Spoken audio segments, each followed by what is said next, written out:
నిన్న ఒక ఇంటర్వ్యూలో మేడం మన రోజా అక్క కూజాల కూర్చొని ఎగతాళిగా తమిళనాడు ఎలక్షన్స్లో జరిగిన వాటిని ఎగతాళిగా కళ్యాణ్ గారిని పోలుస్తూ ఈ లేపి లేపి తంతే పోయి మూల కూర్చున్నాడనే భాష మాట్లాడడం జరిగింది.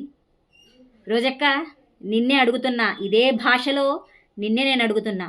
2024 ఎలక్షన్స్లో 151 సీట్లున్న మీ పార్టీని లేపి లేపి జనాలు తంతే 11 సీట్లకు పడిపోయారు. నిన్ను నగరి ప్రజలు లేపి లేపి తంతే పోయి చెన్నైలో పడ్డావు.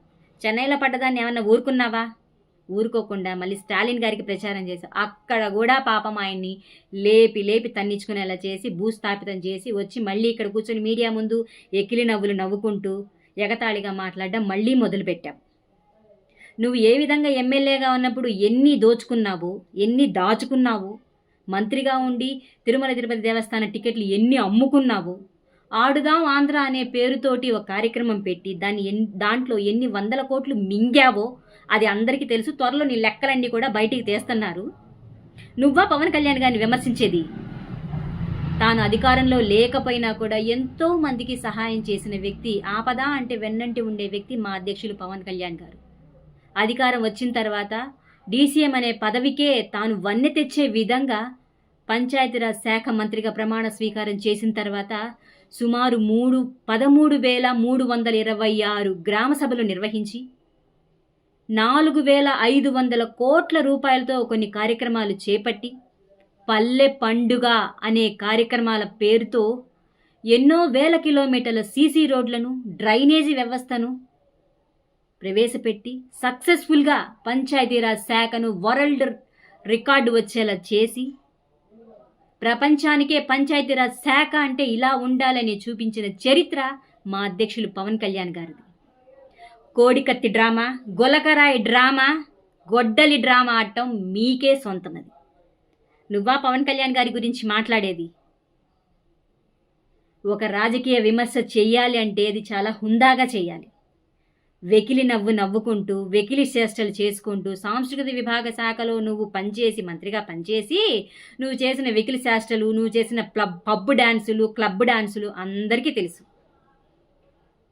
ఇంకొకసారి కళ్యాణ్ గారిని విమర్శించినావనుకో, నీ యొక్క రోజాకున్న రెక్కలన్నీ ఓడదీసి బహుమతిగా నీకే ఇస్తాం. మళ్ళీ గుర్తుపెట్టుకో, విమర్శ అనేది హుందాగా ఉండాలి, ఇలా వెకిలిగా ఉండకూడదు. అందరికీ నమస్కారం.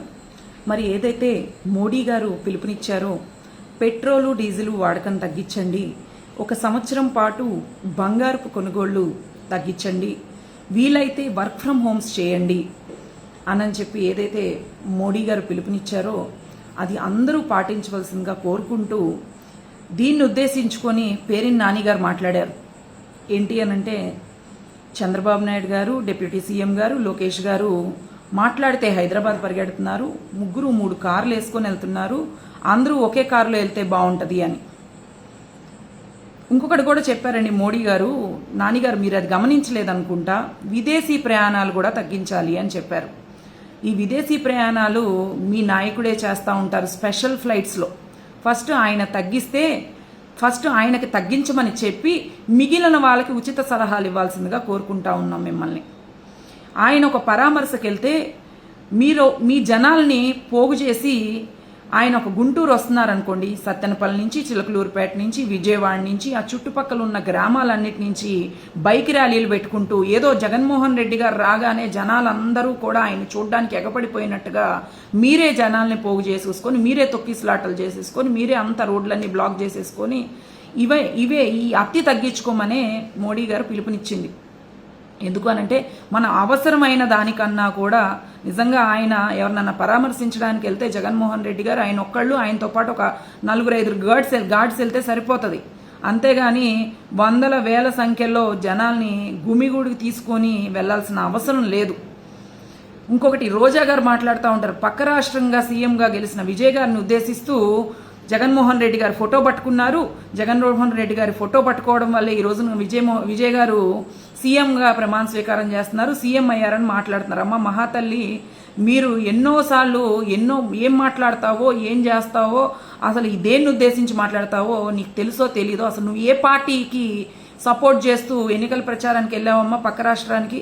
ఆ పార్టీ ఓడిపోయింది, కనీసం అదన్నా తెలుసా? అంటే ఏ పార్టీ గెలిచినా కూడా నేను ఆ పార్టీ వాళ్ళు తిరుగుతుంటే నేను చూశాను, వాళ్ళు ప్రచారం చేస్తుంటే నేను చూశాను, లేకపోతే జగన్మోహన్ రెడ్డి గారు ఫోన్ చేసి, అసలు జగన్మోహన్ రెడ్డి గారికి ఫోనే ఉండదు కదమ్మా. ఫోన్ లేని జగన్మోహన్ రెడ్డి గారు విజయ్ గారికి ఫోన్ చేసి పావు గంట 10 నిమిషాలు ఎలా మాట్లాడారు? మీరే సలహాలు ఇస్తారా? మీరే దొంగలు, మీరే దొరికిపోతూ ఉంటారు. ప్రతిదీ చెప్పుకుంటూ మీరే దొరికిపోతూ ఉంటారు. కానీ ప్రతిసారి మళ్ళీ మీరే సెల్ఫ్ డప్పు కొట్టుకుంటూ ఉంటారు. ఇంకోటి, వైసీపీ నేతలు కూడా ఏదన్నా ఒక విషయము వచ్చింది అని అంటే దాని గురించి ఎలా స్పందించాలి అనేది ఫస్ట్ తెలుసుకోవాలి. తెలియపెట్టకుండా వచ్చేసేసి ముందు చంద్రబాబు నాయుడు గారు అది చేశారు, పవన్ కళ్యాణ్ గారు ఇది చేశారు, లోకేష్ గారు ఏం చేశారు? రాయల్ ఎన్ఫీల్డ్ తీసుకొచ్చారు. మరి మీ జగన్మోహన్ రెడ్డి గారు ఏం తీసుకొచ్చారమ్మా? ఒక గూగుల్ సంస్థను తీసుకొచ్చాం మేము.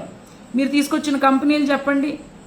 పైగా ఆయన అంటున్నారు ఆవిడెవరో కమరావతి అని మాట్లాడుతుంది, ఆవిడకి దీనికి సంబంధం ఏంటంటే, రాజకీయంగా ఎవరైనా మాట్లాడే హక్కు స్వతంత్రం కలిగి ఉంటాయండి.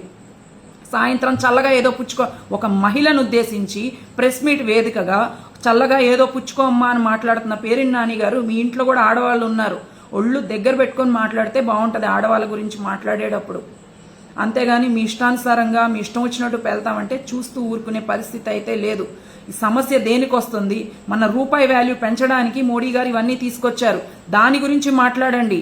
ఇంకా మీ నాయకులు మీరందరూ కలిసి మీ వైసీపీ నేతలందరికీ కూడా ప్రతి ఒక్కళ్ళకి చెప్పండి ఏం చేయాలి ఏం చేయకూడదనేసి చెప్పండి. అది చెప్పకుండా ఇంకా మీరందరూ మీ సొంత పెత్తనాలు తీసుకుంటూ మీరే ఇవన్నీ కూడా తీసుకొచ్చి చెప్పొద్దని చెప్పేసి మేము తెలియజేస్తా ఉన్నాము.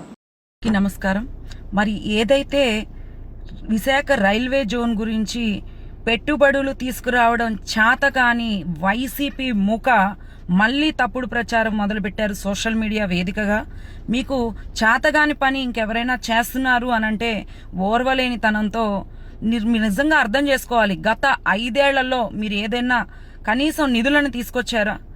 గత 22 నెలల్లో 19,500 కోట్లు రైల్వే బడ్జెట్ని ప్రవేశపెట్టిన వ్యక్తి ఎవరైనా ఉన్నారంటే నారా చంద్రబాబు నాయుడు గారు.